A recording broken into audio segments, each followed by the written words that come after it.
I think that in nature there's a lot of unknown, there's a lot that's unpredictable, and mankind try to control it in a way that isn't really possible.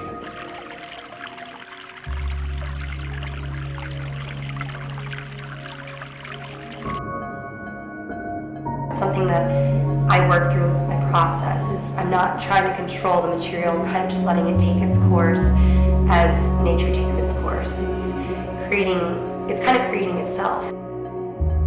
Recently I was able to study abroad in Ireland, and I was really in awe of just the beautiful landscapes and just how different it is there and how different of an environment it is. The rocks, just the vibrant green of the landscapes, and that really kind of pushed me to start referencing landscapes and abstracting them.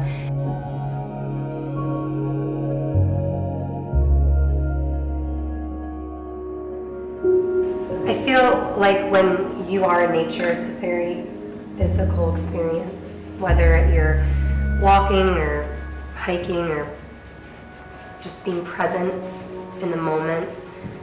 And I think that in my work, I'm very present with my paintings. I'm constantly moving and working with the material and responding just as you would outside. So I work with encaustic and ceramic glazes. They're both materials of unknown certainty. A lot of things can happen when glazing that you don't expect.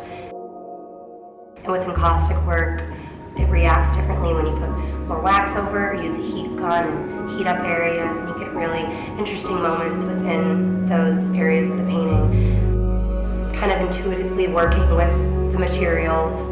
There's never a specific time when I think something is done. I'm just always kind of working through the motions and working with the material, reacting and responding to it.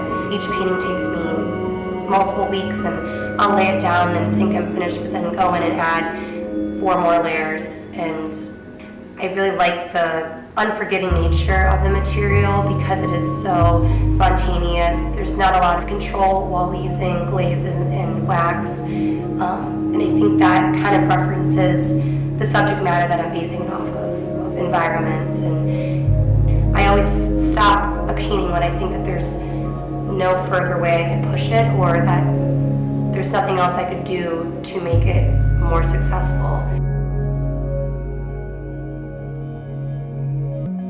So after graduation, I'm going to teach, and I hope to give my students an environment where I will set parameters, but I want them to be able to take ownership over their education and make their own choices. You never really know how the students are going to respond to a specific lesson, whether or not you spent 10 hours the night before planning it. It might be a complete flop, but I think that working through that and going back and trying to adapt the lesson and make it more successful is extremely important. And I think that that's something I see in my paintings is if things go wrong, I try to push through and find other solutions and add more, subtract more to try to get some sort of conclusion out of my paintings.